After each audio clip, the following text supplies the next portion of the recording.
E agora, exclusivo.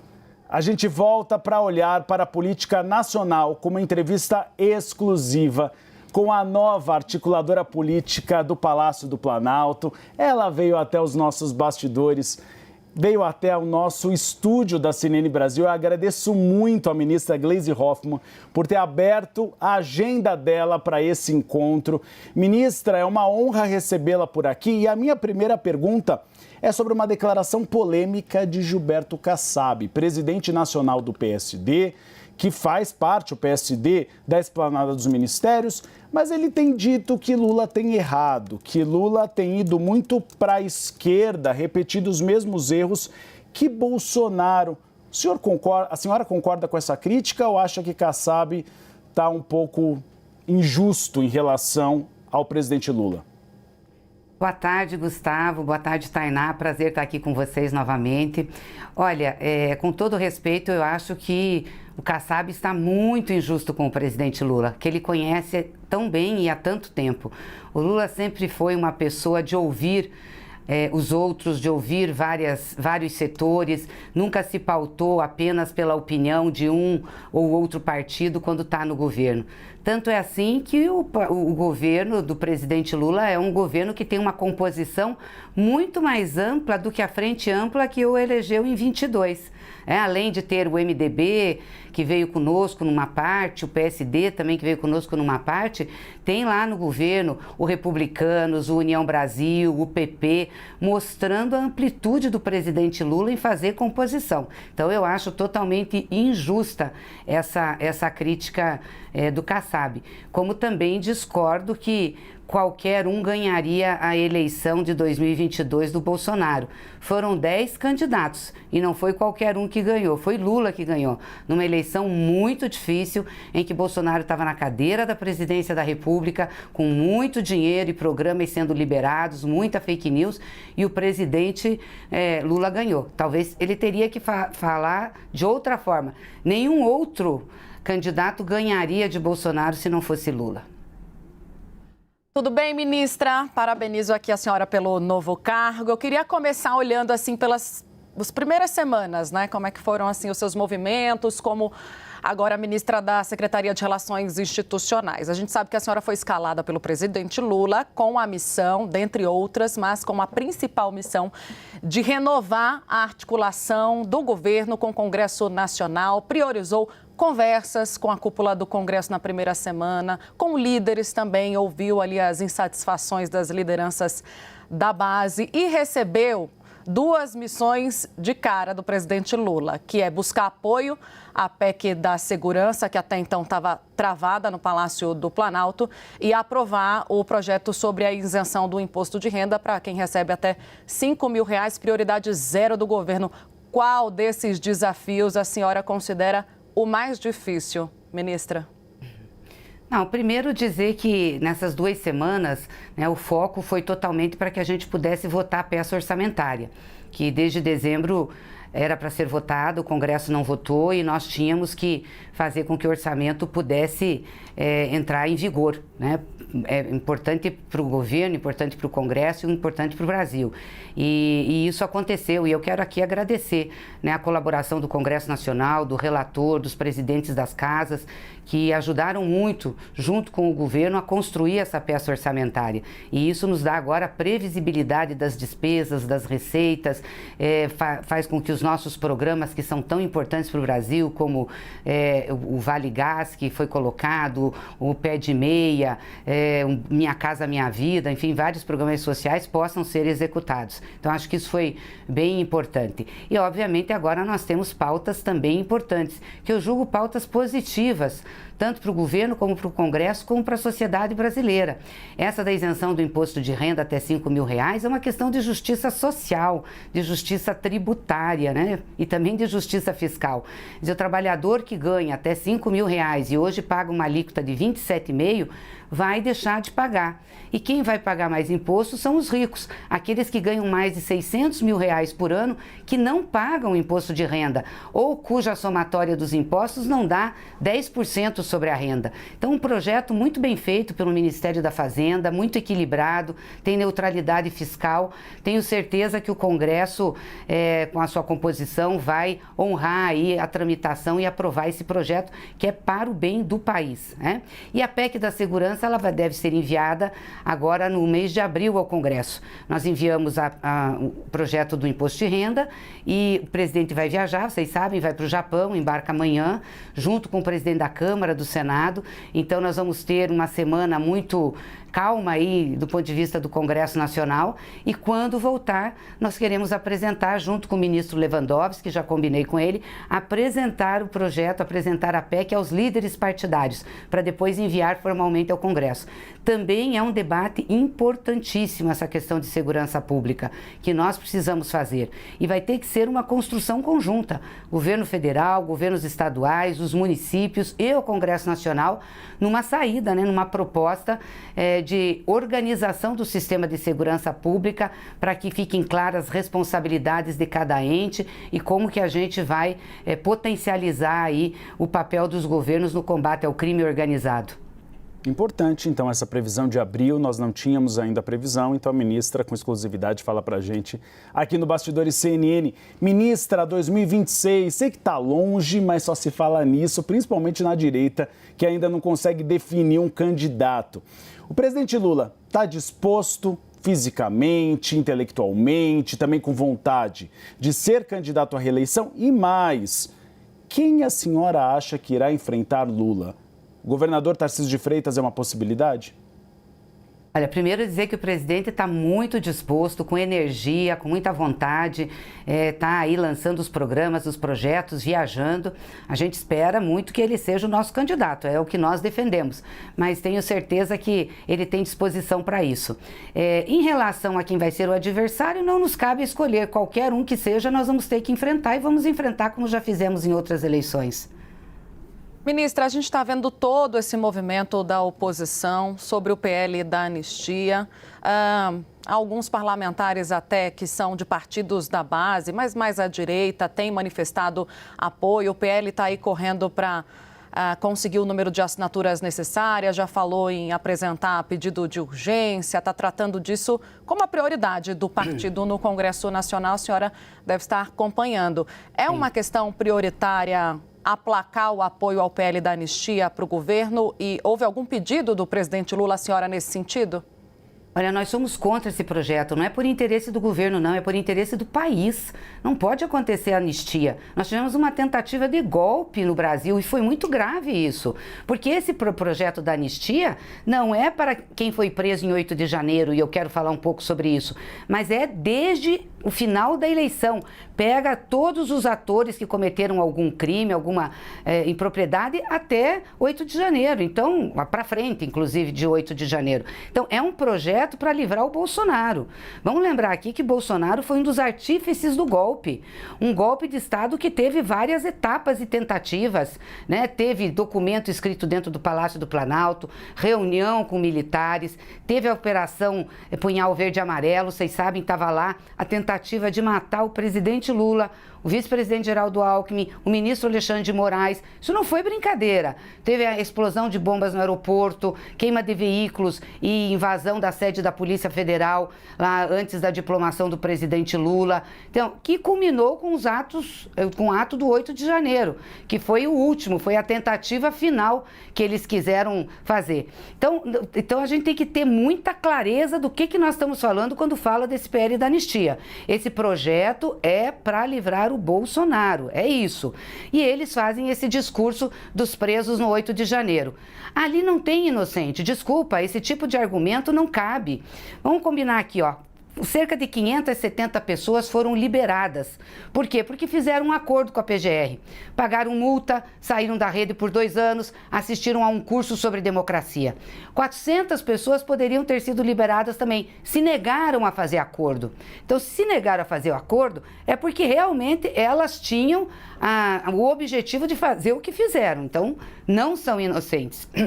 E das mais de 300 pessoas que foram condenadas, as penas variam entre 1 e 17 anos.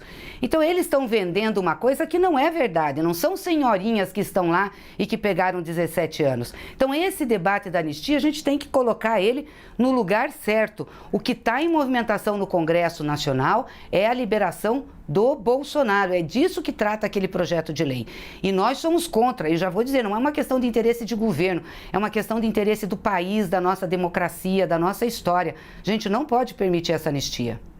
Ministra, falando sobre outra proposta que ganhou as ruas, tem ganhado popularidade nas redes sociais, que é o fim da escala 6x1. O presidente Lula tem uma posição sobre esse assunto, o governo federal vai encampar essa proposta da deputada federal Erika Hilton, também com aquela interface do PT, porque o PT, com o Reginaldo Lopes, também propunha a mesma pauta. Nós sempre fomos a favor do fim da escala 6x1. O presidente Lula também, as centrais sindicais, essa é uma luta antiga. E nós temos que travar esse debate no Congresso Nacional, porque isso atinge milhões e milhões de trabalhadores. E temos que ter uma alternativa para quem tem um pequeno negócio, né, que depende também de 1 ou 2 funcionários e que vai ter dificuldade de se adaptar numa escala diferente. Então, nós temos um problema aqui, uma situação que é de justiça, o trabalhador ter pelo menos direito a 2 dias por semana, né? Porque você tem a escala 5x7, que seria a mais geral, e óbvio que tem diferenciadas daí por categorias, né? Tem categorias que têm escalas diferenciadas, mas eu diria a substituição da 6x1, com certeza seria por uma mais geral de 5x7, né? Descansa 2 dias, trabalha 5, que muitas categorias já operam. E temos que ver o que nós vamos conversar e fazer com quem tem pequenos negócios, que emprega 1 ou 2 pessoas, que teria dificuldade financeira de bancar a escala 5x7. Agora, as grandes lojas, as grandes atacadistas, esse pessoal tem condições, sim, com certeza, de bancar uma escala diferente da 6x1. Então, nós somos a favor. A gente quer aproveitar ao máximo essa oportunidade da entrevista exclusiva da ministra Gleisi Hoffmann. Então, eu vou convocar o meu time em São Paulo, ministra. Peço licença para a gente chamar Pedro Venceslau e Juliana Lopes também para a entrevista. Vou começar com Juliana Lopes, depois o Pedro pega. Ministra, muito boa tarde, obrigada pela participação por aqui. Queria perguntar para a senhora sobre taxa básica de juros. Tivemos aí uma decisão do Banco Central nessa semana. Alguns parlamentares do PT falaram em equívoco sobre esse aumento da Selic num recorde. Queria entender da senhora qual é a avaliação da atuação de Gabriel Galípolo, do Banco Central, e a expectativa para os próximos meses. Oi, desculpa, cortou um pouquinho aqui. Você pode... Sobre juros? Isso, sobre a taxa básica de juros, o aumento. Teve parlamentar do PT criticando a decisão do Banco Central. Queria uma avaliação da senhora sobre esse aumento, sobre a atuação de Gabriel Galípolo e a expectativa para os próximos dias. Não, primeiro que esse aumento da taxa de juros já estava precificado, lá na ata do Copom de dezembro. Eu, quando me manifestei em dezembro, já falei sobre isso, é o guidance, né? Ou seja, o Banco Central já previa o aumento de mais 2 pontos percentuais na taxa de juros. Então, isso não é uma atuação da direção agora, isso já estava precificado. A minha posição sempre foi crítica a essa política de juros, né? Eu acho a política monetária muito contracionista. Sempre fui crítica a isso. Vamos ver daqui para frente. Eu tenho a expectativa que o Banco Central, agora a autoridade monetária, considere a realidade econômica do país, considere, enfim, a questão da inflação, para ter uma política mais compatível com a nossa realidade. O Brasil está indo bem na economia, o Brasil está crescendo bem, mais de 3%, o Brasil está gerando empregos, o Brasil está com renda melhor, o Brasil está com as contas em ordem. Então, ou seja, a gente tem condições de ter uma situação melhor aí na política monetária. É a minha expectativa aí com as futuras decisões. Pedro Venceslau. Boa tarde, deputada. A bancada do PSOL ontem questionou o fato do Eduardo Bolsonaro pedir uma licença por motivos particulares para se ausentar do mandato. Eles querem caracterizar como abandono de mandato. Eu queria saber a leitura da senhora sobre a decisão do Eduardo Bolsonaro deixar o cargo e se a senhora apoia essa tentativa de que ele fique sem o mandato. Olha, o Eduardo Bolsonaro presta um desserviço ao Brasil, difamando o país, mentindo sobre o Brasil lá fora, dizendo que aqui é uma ditadura e que ele teve que sair. Ou seja, ele tentou criar uma situação para se vitimizar e dizer que ele estava sendo perseguido. Ditadura, quem defende são eles, são os bolsonaros, que defenderam os ditadores, defenderam os torturadores publicamente e que queriam fazer um golpe de Estado aqui. Então, o primeiro lugar que tem que ficar claro é isso. Segundo, o problema dele é que ele não enfrenta o debate político, é medroso. Ou seja, ele tinha que enfrentar o debate político aqui. Por que ele foi articular nos Estados Unidos, com o Congresso americano, uma lei para impedir que brasileiros vão para lá, uma lei para impedir, era uma lei contra o ministro Alexandre de Moraes, uma lei contra a nossa Suprema Corte. Nós não podemos admitir isso. Esse país aqui não pode ser governado pelos interesses americanos. Então é um desserviço o que ele presta ao país. Eu acho que ele, se continuar fazendo esse tipo de coisa, tem muita viabilidade de acontecer isso que a bancada do PSOL está pedindo. Ministra, quando a senhora foi anunciada, houve assim...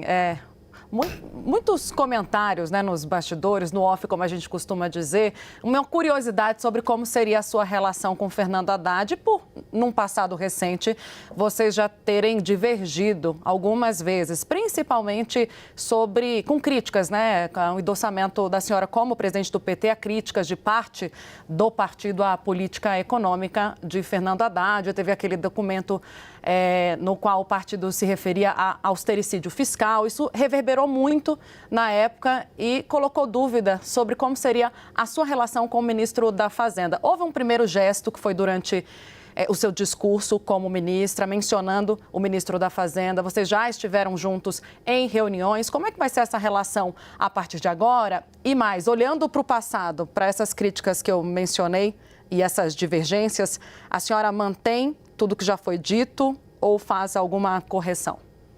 Olha, eu tive as posições, já passaram, aprovaram o arcabouço, aprovou as metas e eu acho que nós temos que seguir em frente agora. E acho que nós estamos mostrando ao Brasil que é possível fazer o desenvolvimento econômico que nós estamos fazendo e é possível ter um controle das contas públicas. Então, isso para mim já foi.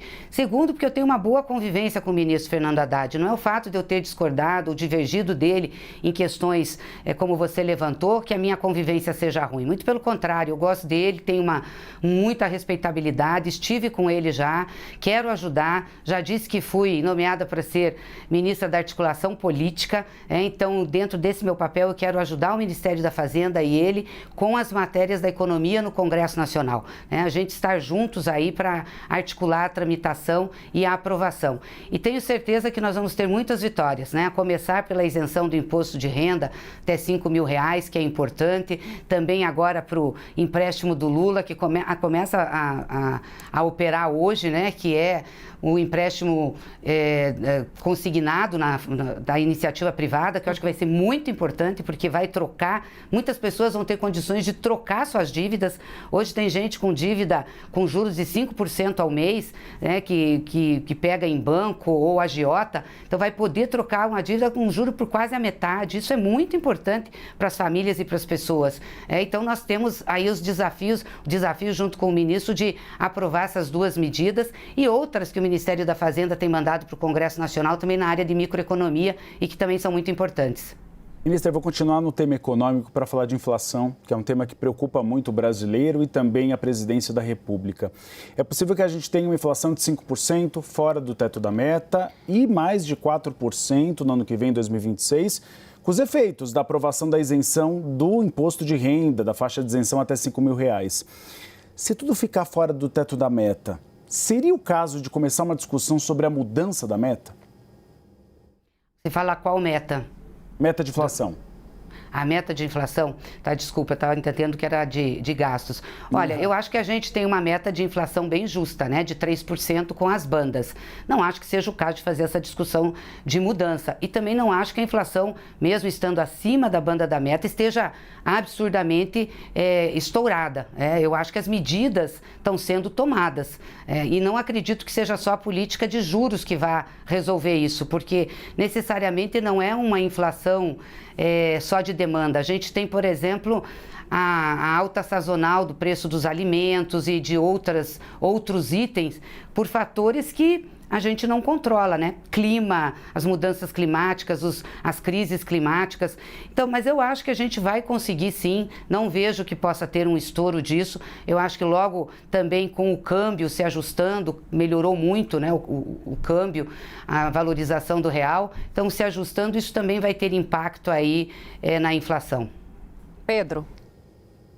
Ministra, o PT vive um momento agora de reflexão sobre o seu futuro, vai ter uma eleição interna no partido e 3 candidatos já se apresentaram no campo da esquerda, na verdade 2 oficialmente. Será que o partido não corre o risco de repetir o que aconteceu em 1993, quando a esquerda petista venceu a eleição pela única vez, comandou o partido por conta de um racha na corrente majoritária, que hoje a CNB tem pelo menos 2 candidaturas colocadas? Não seria o caso de tentar unificar o partido, já que o presidente Lula sinalizou que apoia o ex-prefeito de Araraquara, Edinho Silva?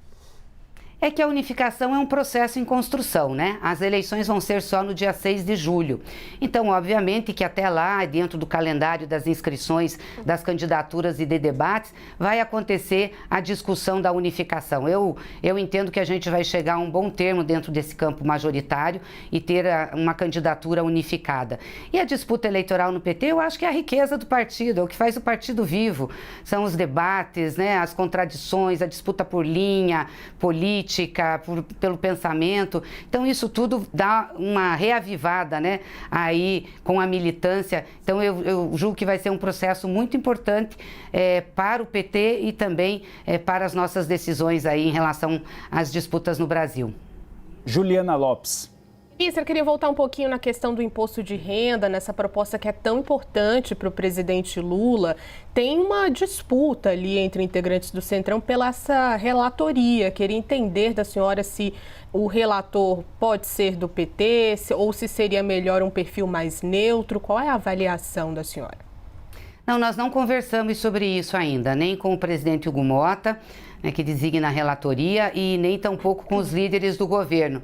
Eu vou ter reunião com as lideranças nossas do governo no Congresso na segunda-feira, e esse é um dos pontos que a gente quer discutir. Um pouco o perfil, os nomes que estão colocados e estão requerendo, para que a gente possa conversar com o presidente Hugo. Claro, isso é uma prerrogativa dele, é ele que define, mas obviamente a gente pode também dar sugestão ou opinião, ele tem sido sempre muito aberto para as conversas.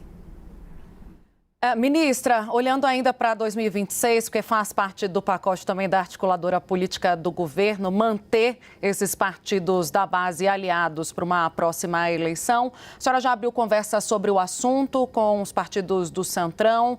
Quem a senhora espera estar caminhando junto com o presidente Lula em 2026, dentre essas siglas que hoje compõem o governo? E a senhora concorda que o partido que está hoje no governo tem que necessariamente estar no palanque de Lula em 2026, aqueles que ocupam ministérios? Olha, Tainá, eu não estou discutindo 2026, né? A minha relação com os partidos e com as lideranças, principalmente no Congresso Nacional, é para a governabilidade do presidente Lula. Claro que a qualidade da convivência que nós estabelecermos, a forma e as relações políticas que nós tivermos, vão ser importantes para a construção de uma aliança em 26. A participação desses partidos no governo, nas decisões, enfim, nos processos todos da política.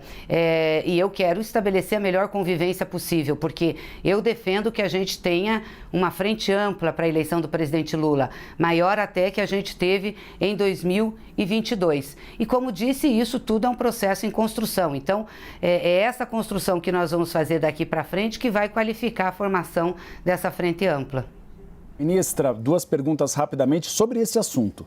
A senhora acredita que é possível trazer o PSD e o MDB para essa frente ampla já no primeiro turno com Lula? E segunda, União Brasil. que foi apelidado de Desunião Brasil, porque metade da bancada vota com o governo e a outra metade não vota. E está flertando com uma candidatura própria, que é a do Ronaldo Caiado. A senhora acha que a paciência com a União Brasil está acabando e ele pode ser convidado a se retirar da esplanada dos ministérios? Não, qualquer coisa aí passa pela avaliação do presidente Lula, não pela minha avaliação. Quanto à vinda dos partidos, é isso que eu disse. Eu acho que nós temos que qualificar o nosso processo de construção dessas alianças. É óbvio que tem partidos que têm contradição. Você falou de 2 partidos, o MDB e o PSD, que já estiveram com a gente, não totalmente em 2022, mas estiveram. Uma parte grande do MDB e uma parte grande do PSD. Mas esses partidos têm contradição em algumas regiões do país conosco, principalmente região sul e região sudeste. Né? O PSD em São Paulo, com o Kassab sendo secretário do Tarcísio, enfim, está junto com republicanos e num outro campo. A mesma coisa acontece em relação ao MDB com a Prefeitura de São Paulo.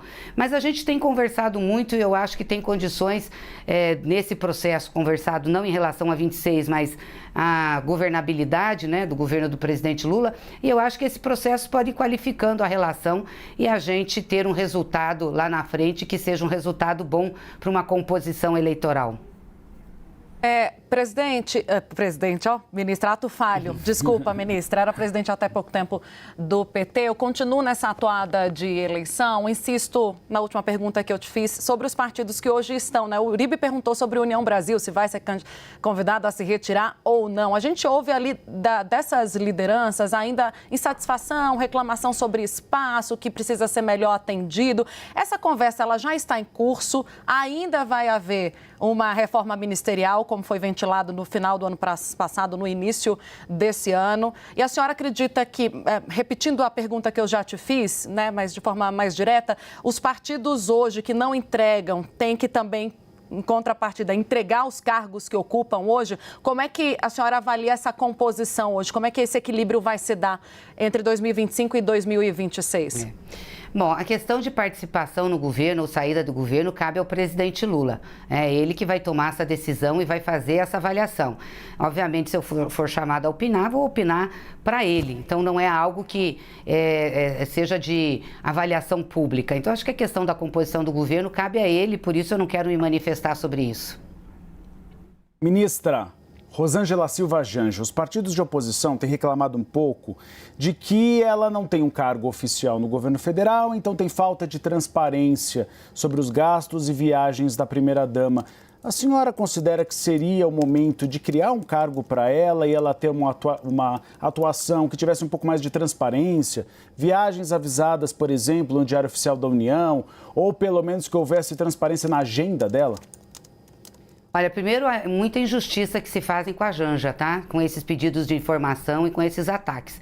Vamos lembrar aqui como foi a Michele Bolsonaro no governo do Jair Bolsonaro. Criaram um programa lá para ela que tinha mais de 50 pessoas, tinha uma estrutura imensa, com gastos de recurso público, enfim, e uma confusão danada, inclusive, de dinheiro, de cartão, de conta. Então, esse pessoal aí do Bolsonaro não tem moral não para vir para cima da Janja. Acho muita injustiça. E, claro, tem um peso muito grande de machismo, enfim.